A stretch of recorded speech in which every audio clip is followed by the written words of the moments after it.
بسم اللہ الرحمن الرحیم۔ حضرت عبداللہ بن مسعود رضی اللہ عنہ سے روایت کیا گیا ہے کہ ان کا گزر ایک ایسے بیمار سے ہوا جو سخت امراض میں مبتلا تھا۔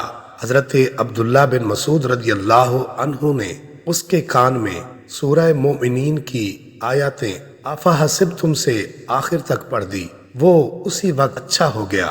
رسول اللہ صلی اللہ علیہ وآلہ وسلم نے ان سے دریافت فرمایا، آپ نے اس کے کان میں کیا پڑھا؟ حضرت عبداللہ بن مسعود رضی اللہ تعالی عنہ نے عرض کی کہ یہ آیتیں پڑھی ہیں۔ رسول اللہ صلی اللہ علیہ وآلہ وسلم نے ارشاد فرمایا کہ قسم ہے اس ذات کی جس کے قبضہ میں میری جان ہے، اگر کوئی آدمی جو یقین رکھنے والا ہو یہ آیتیں پہاڑ پر پڑھتے تو پہاڑ اپنی جگہ سے ہٹ جائے۔ ناظرین، سورہ مومنین کی یہ آیات 7 بار اور 7 بار آسان پڑھ کر مریض کے دائیں کان میں پھونک ماریں، پھر یہی عمل بائیں کان میں کریں۔ اگر مریض کی حالت زیادہ خراب ہو تو ہر آدھے گھنٹے بعد یہ عمل کریں، ورنہ ہر نماز کے بعد۔ یہ عمل کینسر اور ایسے دیگر لا علاج امراض کے لیے انتہائی مفید عمل ہے۔